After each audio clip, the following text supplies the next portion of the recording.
سروک مسعود بارزانی پیشوازی لشاندک امریکی کر که شاندر نو یه سروک امریکا جبو هفپیمانیان افدارتی لدجی داعش و جول رابرن جگری وزیر دروی امریکا و قنصل امریکی یه گشتی لحولیر و هندک برپرسین دن پیک دهات.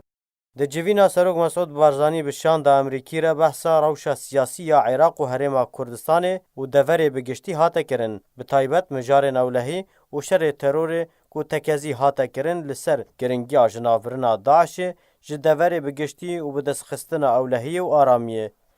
دبشکی دنج جوینه هر دو آلیان روشا سوریه بگشتی و یا گلی کرد لسوریه گفتگو کرن و فکار و خمخوری خو درباره روشا گلی کرد لکردستان سوریه دیار کرن. هر وها هر دو آلیان نرینن خو درباره روشا سوریه گنگشه کرن. به تایبت پشتی پیشهاته داوی سیاسی و میدانی که هر دو آلیان تکزی لسر گرنگی هماهنگی و آلیکاریه و کاری هفبش دناورا هفپیمانیان افدارتی لدجی داعش و هرما کردستان جبور گری لرودان شر و ایران کرنه هر وها راوستاندن ایش و آزارن گلی کرد لسوریه.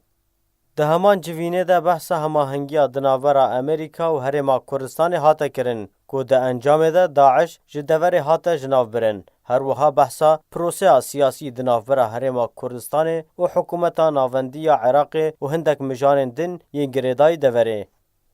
ده همی هفدیتن و جوینن و سردانن خو سروک بارزانی و برپرسن هرما کردستان بگشتی فکار و خمخوریا خو درباره چارنویسا گلی کرد لکردستان سوریه دیار دکن. هر وها دخوازا پاراستن وان دکن.